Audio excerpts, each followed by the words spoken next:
Aujourd'hui, j'ai envie de partager avec vous ma recette de crêpes facile et légère. Tu vas voir qu'elles sont inratables. Alors pour préparer la pâte à crêpes, il n'y a rien de plus simple. On va mélanger tous les ingrédients, mais attention, le danger, c'est les grumeaux. Donc il y a quand même une petite astuce pour ne pas former de grumeaux. Ici, dans un grand cul de poule, je vais commencer par verser tous mes ingrédients secs. Donc la farine, un peu de sucre, une pincée de sel et je vais y casser mes 2 œufs. Pour éviter la formation de grumeaux, je vais verser mon lait petit à petit dans mon mélange. Ça va suffire pour amorcer le mélange.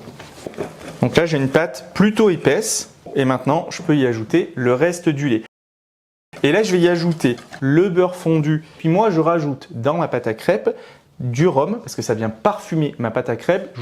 Vous pouvez mettre un peu d'extrait de vanille ou un peu d'extrait d'eau de fleur d'oranger pour parfumer à votre guise votre pâte à crêpes. Donc je filme ma pâte à crêpes et je la place au réfrigérateur pendant 2 heures minimum.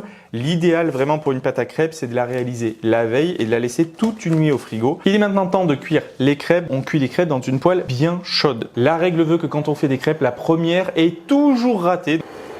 Et c'est parti. On répartit bien. Alors dites-moi en commentaire si vos crêpes vous les préférez au sucre, avec de la confiture ou avec de la pâte à tartiner. Je suis très curieux de savoir dans quel team vous êtes.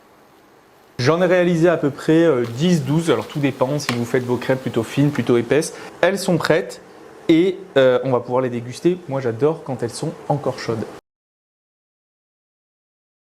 Et voilà, nos crêpes sont terminées. Elles sont prêtes à être garnies et dégustées. Et quant à nous, on se retrouve très prochainement pour une nouvelle recette en vidéo. D'ici là, je vous souhaite une très bonne chandeleur et je vous dis à très vite pour une nouvelle recette en vidéo. Au revoir!